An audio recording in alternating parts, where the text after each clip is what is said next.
The Forest, Part 12. The Village. Tink cupped his hands around the wooden bowl and brought it to his mouth, peering over it with suspicious eyes at River and Terran as he took a long sip of dirt-brown, earthy soup. He coughed loudly, reached up to his teeth, and tugged what looked like a long blade of slimy grass from his mouth. Muddy weed soup! These Catawans certainly dine poorly when they're not feasting on delicious human and elf flesh. Setting down his bowl on the leather rug that laid on the floor of the giant treetop house, he looked again at River and Terran. So tell me, boys, how long were you going to wait before revealing your powers to old Tink? Terran shifted uncomfortably, wishing he had a chair. The knotted slats of the wooden floor beams dug into his sit bones. He reached down, brought the bowl to his lips, and took his first sip of the soup. At first, it made his tongue feel chalky and dry, but as the salty, earthy flavor of the warm beverage hit the back of his mouth, it felt as though new blood was suddenly surging through his body. As he swallowed this first sip, he stirred the bowl with his finger, bringing sticky, seaweed-like clumps to the surface of the liquid. It was just like the miso soup at the sushi restaurant Father used to bring them to on the weekends, just slimier. They'd been sitting up in the treehouse for the past hour, nervously eyeing the soup and water, deliberating whether to feast and risk a horrible death from a paralyzing variety of Catawan poison, or to sit in desperate silence with parched throats and burnt skin.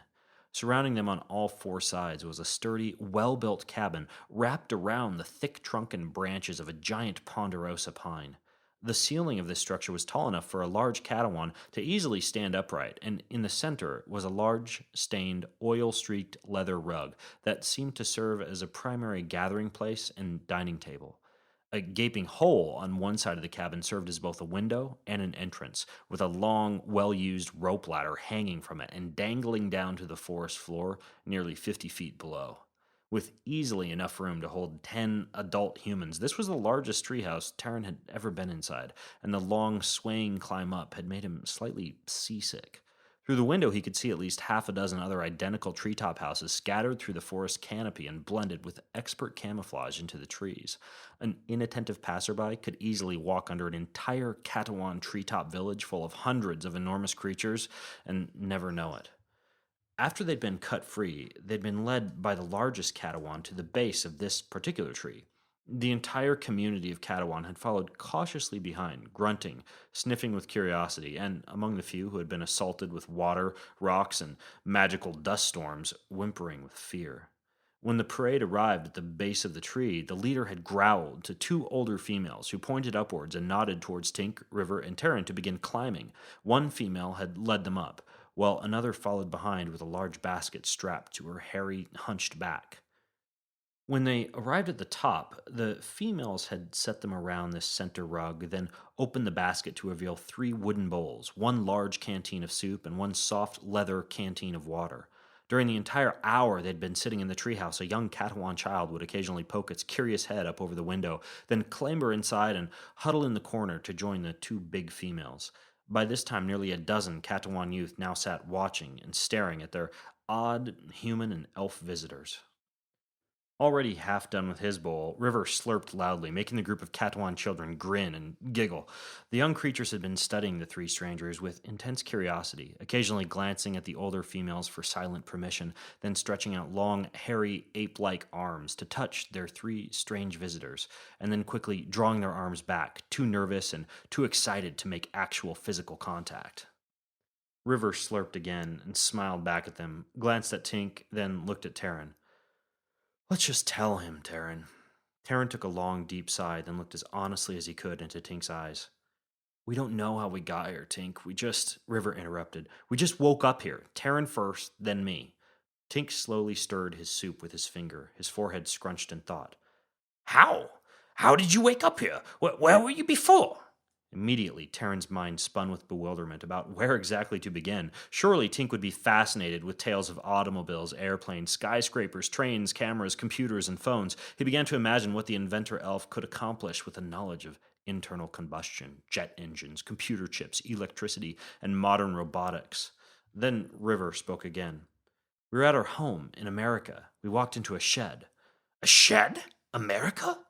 River kept talking. A bird, a chickadee, brought us to a shed and we went in. And we woke up here. And we saw the bird again. And our country is America. That's where our home is. The same bird? Terran winced. This could take a while. He sighed and looked towards the window. Perhaps the Katawan below were planning a horrible death for them. They'd be planting new and better traps, erecting an enormous fire around the tree, or sharpening axes and spears for an intense, bloodthirsty battle to the death. A Portan. Terran's mind returned to the conversation as Tink uttered a word he hadn't heard before. Yes, a Portan, my boys. Tink's bony knees popped as he stood quickly and began pacing the room. In the Royal Library, I've read tales of certain magical creatures which hold a knowledge of other worlds, creatures equipped to lead a chosen few across a portal into these other dimensions, other existences, other worlds. He stopped, placed both hands on the window shelf, and stared out into the massive expanse of trees beyond their cabin. Some individuals can easily cross the portal, some cannot. Some portals are always open, some are not, and sometimes... His voice trailed as he whipped around and studied the boys once more. Sometimes creatures that cross a portal can bring with them abilities, energies, knowledge, powers that become unearthed and triggered only in this new dimension. He stopped and brushed a sliver of charred wood from his arm, then rubbed his temples with both hands. This is too much for a humble inventor like me who is just nearly barbecued. Too much.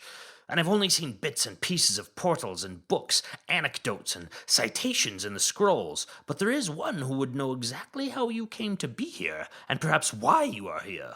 One who would be able to explain your unique... He waved his hands in the air and then whipped his head back and forth, simulating River and Terran's actions he'd witnessed during the battle at the fire below. Capabilities. Knees popping again, he slid back to the rug and sat cross-legged, once again facing the boys. The Master Librarian. His knowledge knows no bounds. Even the Magisters rely upon him for advice and hidden gems of knowledge. Older than many of these trees and rocks, he spends morning until evening each day studying ancient texts, histories, prophecies, scrolls, magic. By my aunt's beard, he will know. Terran tapped the bottom of his empty soup bowl, wishing there was more, wondering about Tink's odd aunt, and imagining the Master Librarian. He had always pictured a librarian as an elderly, frail, skinny man in glasses, perhaps with a pencil hovering over one ear, hunched over a book while scolding a child to remain quiet. This librarian certainly didn't sound like an interesting character to meet. But if he held the secrets to returning them home, to father and mother, to school, to camp, to a normal life, he'd be well worth battling the Katawan again and getting off this island. Quickly. What's his name? Where is he? His name? His name is Master Librarian, young Terran, and we find him in the royal city Capilia, on the mainland of Gawald. There was silence for a moment. Deep in thought, River chewed nervously on the inside of his cheeks. Finally, he spoke. So, we swim? Tink raised an eyebrow. Swim?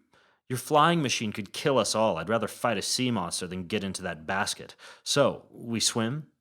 From the ground below, there were high-pitched shouts from young Katawan and a clanking of metal. Still holding his soup bowl, Tink leapt to his feet and slipped quickly to the window. Oh, I do believe the flying machine will soar once more. Terran sat down his bowl and walked to the window. Far below, he could see two Katawan swinging leather straps from Tink's machine like whips. One other held two large metal rods in his big, furry hands, which he clanked together like drumsticks. Every few seconds, all three of them would glance up at the cabin and flash their giant rows of crooked teeth and mischievous grins. They seemed to know Tink was up there, watching them. Take my word, my missing flying machine parts are scattered about this village. I may require the sustenance of another Katawan picnic basket, but the machine can be fixed. He leaned out the window and shouted down. And I'll herd each and every one of these young Katawan troublemakers to get everything I need back. His eyes narrowed, and he turned and sneered with annoyance at the group of Katawan children in the corner, who melted back towards the two older females in fear. We go now. He pointed to the door. We go! They stared back quietly. Tink made a clumsy, exaggerated motion of climbing down the rope ladder. Then he ran in place, spread his arms out like wings, and mimicked flying through the air, still holding his soup bowl in one hand. One Katawan child giggled, and a big female slapped a hand over its mouth. I say, we go! Tink raised his voice and approached them. Tell your mother, you furry little devil! The Katawan continued to cower and shrink back into the corner, fearful of whatever strange magic this elf might possess. Just before Tink raised a boot to take yet another step towards them, a giant shadow filled the room. Tink, Terran, and River spun around to see the massive silver-backed Katawan leader clambering through the window, followed by three stern-faced, lean, muscular males nearly his same size but slightly skinnier, each holding small, sharp spears. The posse stood there for a moment, jaws thrust forward and thick arms folded, glaring from Tink to the females and children and back to Tink. Finally, the leader grunted, reached down towards the cloth wrapped around his waist, and presented a flat piece of bark, which he casually tossed towards the rung in the center of the room. His eyes locked on the four male Katawan. Tink sidestepped carefully towards the bark, then squatted down and studied it, wearily watching the big leader out of the corner of his eye. This big stupid egg seemed to have drawn something. Terran peered over Tink's shoulder. On the backside of the bark was a series of scratches, probably created from the edge of a rock. In the lower left corner were lines and circles that looked somewhat like trees. In the upper right corner, connected to the left corner by a jagged line, was a roughly hewn sketch of what could possibly be the flying machine. A long scratch with two wing-like ovals projecting from it. As Terran studied the bark, he smelled the familiar, sulphurous, armpit-like smell of the Katawan, and suddenly realized that the four big males had advanced and were now looking over his shoulder. The leader extended one giant index finger, nearly the size of a carrot, tipped with a long, brown-streaked, curled nail. He pointed on the bark, then pointed down. "We're here," Terran thought. The leader traced his finger up to the bark and to the corner where the flying machine appeared to be, then pointed to his three companions. "And we go there, with them." "They're taking us back," River spoke firmly. He looked the Katawan leader in the eye. "You're taking us back, right?" Terran wished he could speak as bravely as his brother to the giant creature, which gazed back at River with one big, raised eyebrow. River pointed his thumb towards his chest. "Me, him. He motioned towards Tink and Terran. "You bring us here." He pointed at the flying machine on the bark. His arms still folded, one Katawan scout frowned in confusion. The leader muttered a low, guttural growl. River kept talking. "With the parts." He extended his arms like airplane wings, then pointed out the window where the clanking of metal rods still rung in the air. Tink and Terran didn't speak. For a moment, there was silence. The Katawan leader watched River's finger trace a path from the trees to the flying machine again. His pupils slightly widened, and then, in an unmistakable sign of understanding, he nodded, extended one enormous muscular arm, and palmed his entire hand over the top of River's head. Nobody moved. Terran gritted his teeth, expecting River's neck to suddenly be snapped like a dry twig. Then, still silent, the leader produced a huge, toothy grin and rubbed River's hair vigorously while nodding his own head up and down. Tink laughed. "They're taking us back, boys!" Their excursion from the Katawan village was quite the opposite of a rope snare and a burning at the stake. When the three visitors first descended from the tree, the curious young Katawan spilled out of the cabin behind them, sniffing, snorting, and grunting. When they reached the forest floor, even more youth slunk out from behind tree trunks and bushes to inspect the human boys and the elf. They approached River and Terran with special caution, wide-eyed and low to the ground like scared cats. The adult Katawan kept more of a distance, but also eyed River and Terran with great interest, taking small, nervous steps as the boys and the elf traced their way under the treetop village, led by the big Katawan and his three armed guards. Tink muttered from the corner of his mouth as they walked. "You can see you boys give them quite a scare. I'll wager they figure you're some species of a deity." Terran clenched and unclenched his fists at Tink's words, a mix of nervousness and adrenaline surging through his limbs as he eyed each movement of the growing crowd of Katawan that surrounded them. The notable impact of his powers upon an entire tribe of ferocious creatures filled him with a mix of excitement and wakefulness.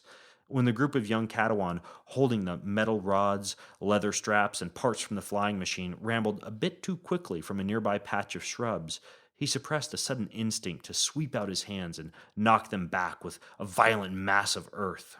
But instead, he held back as the young Katawan sauntered back into the trees. Then he bent down to help River and Tink gather up the parts. They continued to follow the Katawan leader. The path they walked on was now marked every several feet with a long wooden pole thrust into the ground, each pole impaled with a single skull, occasional ribs and vertebral bones, ripped cloth, dried black blood and brown bits of flesh. If Arctan was a prison island, then it would seem most of the prisoners had been killed, roasted, or eaten by the savage natives. The forest had executed its own harsh justice. As they reached the outskirts of the village, the leader stopped. He pointed forward towards his 3 guards, who kept moving with long strides into the trees. 2 metal rods over his shoulder and leather straps trailing from his waist belt, Tink broke into a half jog to match their pace. Hurry up, boys, we're to follow. Terran paused and looked towards the leader, whose big silver-striped back was already half turned away as he stepped towards the village. Wait. The Catalan stopped and slowly looked back over its shoulder. Terran took 2 steps closer. He gazed into the creature's eyes. They were black as a raven, enormous and crowded by tufts of hair and whiskers. Terran looked even deeper into the eyes. The creature did not blink, did not sniff, did not growl, but simply stood in utter silence as Terran studied him. He's not evil. Terran kept looking into the eyes. Those are honest eyes. Eyes for defending family and loved ones and tribe. Eyes of a hunter. Eyes that hate criminals. He's not all bad, huh? River whispered into Terran's thoughts as he looked over his brother's shoulder. But I'll be happy to be rid of that awful smell. Terran smiled, clapped his brother on the back, and turned towards where Tink and the 3 Catalan had disappeared into the trees. Come on, let's catch up.